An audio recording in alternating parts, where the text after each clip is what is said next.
So have you ever handed a parent or friend who has never played video games before a controller and tried to teach them how to play video games, but regardless of your best efforts, they just walk into walls and eventually give up in frustration? Well, I have good news for you. I may have actually fixed that problem. In the previous episode, I talked about a program I made that taught 6 brand new players how to properly move, shoot, and jump in a first-person shooter, all in about 10 minutes. So one would imagine that playing a short and simple first-person shooter puzzle game like Portal would be a breeze. I was very, very wrong. I learned the hard way that even if a player knows what they need to start in a game, there are still so many other elements that can harm a new player's experience. So to try and make things better for new players, I did exactly what I did in my Deltarune video. I had a brand new player play through Portal and noted the numerous problems we came across. I then found ways to fix those problems and tested if the solutions worked with another test subject. Here are the results. So after quickly learning how to move, shoot, and jump in my custom lessons and gameplay program, I gave the first test subject, who I'll call Carolyn, an official Aperture Laboratories legally required testing aid I made, which shares some information that the game doesn't clearly tell the player. First, the sheet talks about what portals are, and it explains why they can't be placed on metal walls or moving objects. The sheet also notes that falls don't hurt the player in this game, and that all living test subjects are rewarded with cake. Everything was great in the opening since Carolyn knew exactly how to move and pick up objects from the program she just played. The first real issue with the playthrough came with the first real test chamber. This level introduces new players to the concept of portals by having an orange portal stay in one spot and a blue portal teleport to different locations on a timer. This level was quite confusing to many normal players to the point where it got reworked in Portal 2, with buttons that move to the blue portal instead of a timer.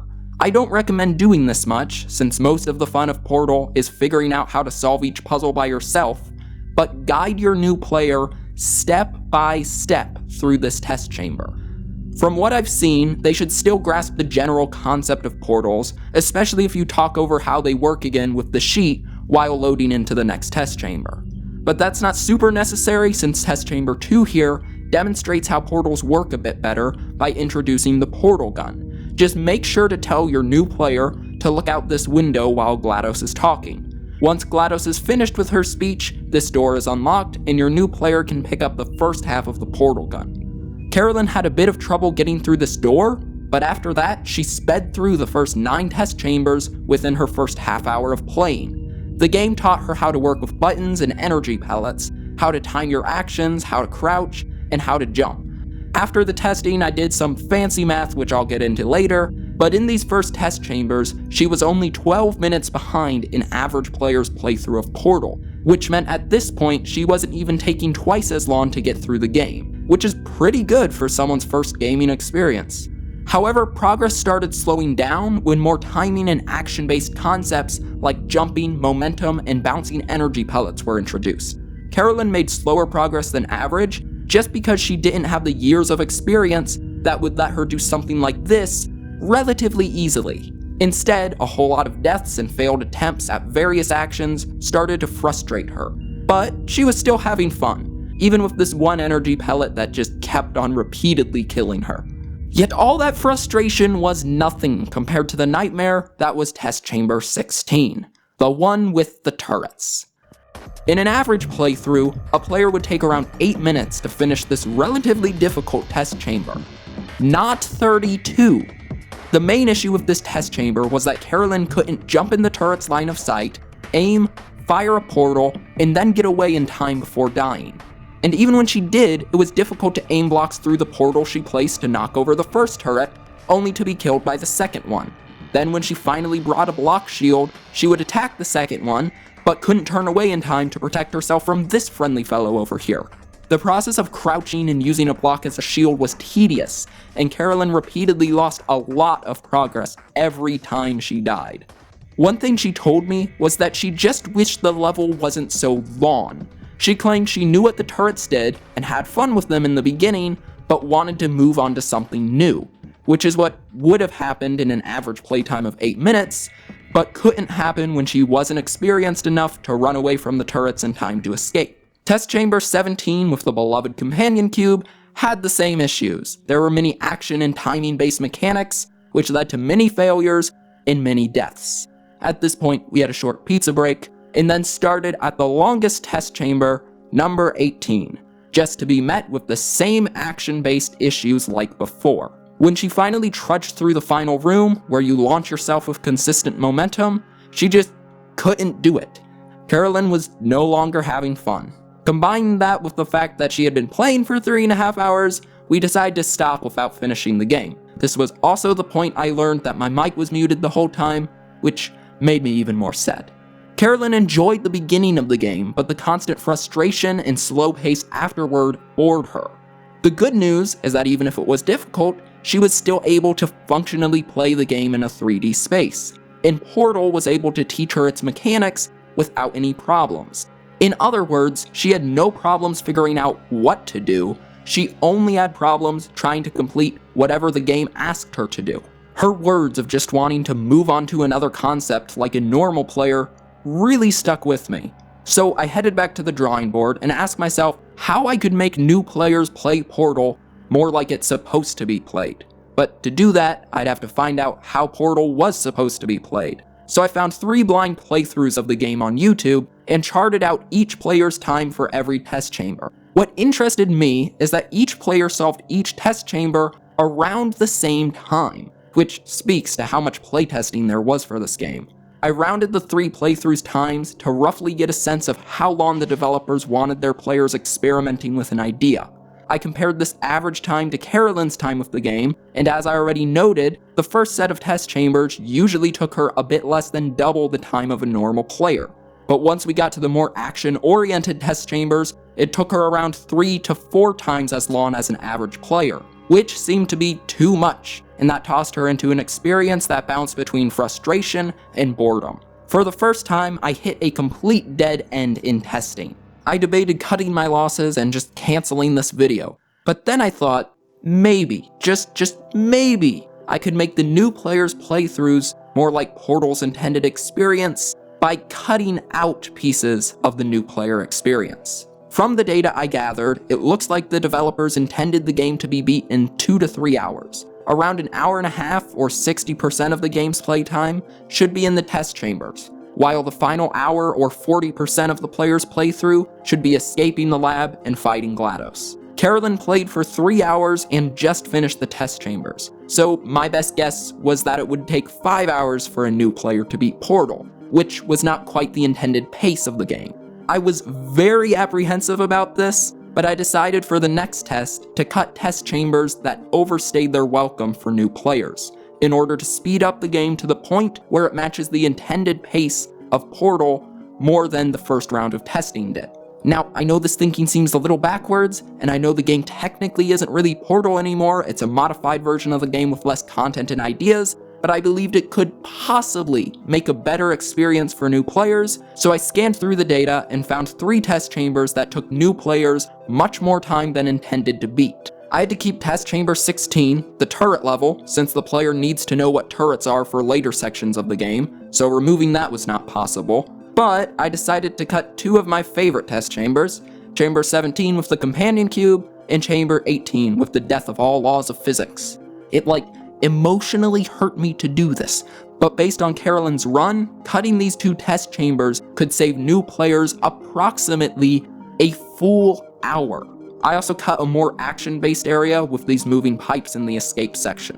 One good thing is that Portal makes it really easy to make all these cuts. All you have to do is allow console commands and map each command to a key, so right after your player finishes test chamber 16, you can press a button which teleports them to 19. And you can teleport them to a later escape section when they fall down this pit, and with both of these, the new player shouldn't even notice anything. These cuts would fix most of the problems from the first playthrough, but there was still one more issue to deal with: the turrets.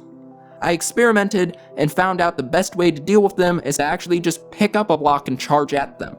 So I made another sheet which tells new players everything they need to know about turrets, instead of forcing them to discover these things through trial and error. I wrote that the player can last up to 3 seconds in gunfire due to new child-friendly bullets.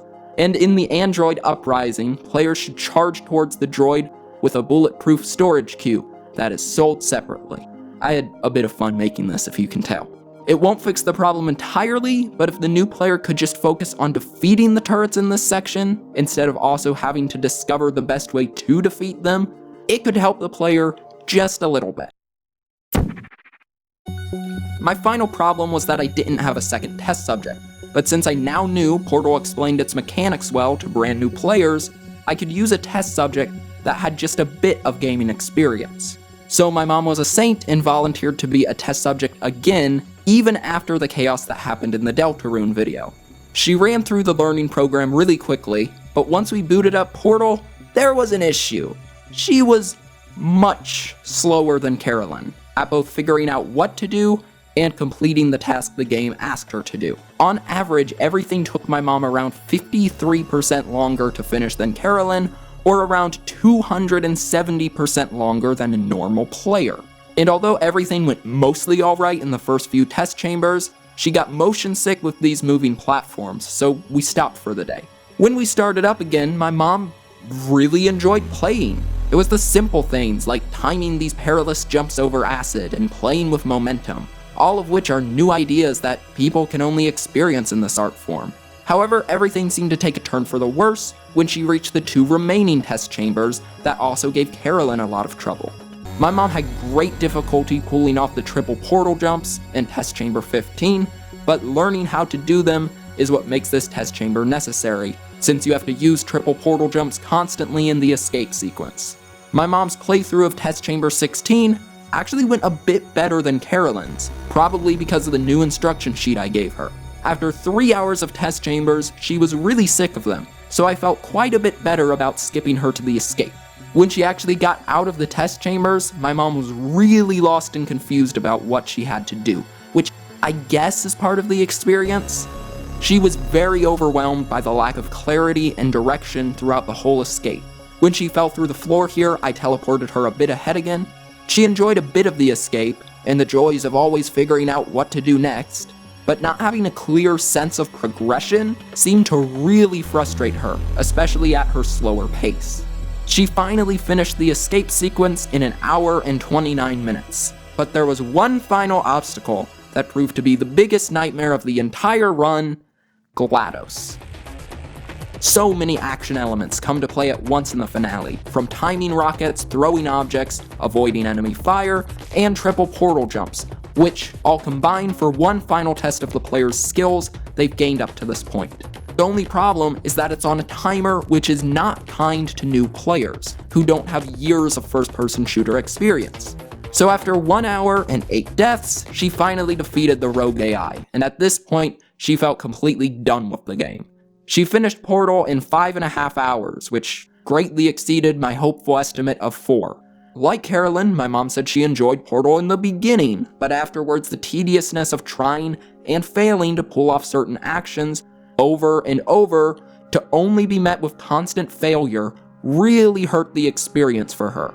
And the worst part was that I didn't know any part in her playthrough that I could have changed to make it better. However, it's not all hopeless, cause the beginning of Portal seemed to be a fantastic experience for new players. So I'm not giving up on the series quite yet. Actually, I'm going all in. I want to create a full 3-hour game that anyone can pick up and play, and then play whatever video game they want. For this, I'm going to need a lot more information on how new players play video games. So if you try out my custom program, Deltarune, or Portal with a parent or friend, please tell me how it goes. I was only able to complete that first-person shooter program due to all the feedback on the Deltarune video. Anyway, if you want to check out the video about my custom program, it's linked right here. And as always, thank you for watching, have a wonderful day, and I will catch you all next time. Maybe, whenever I make a video.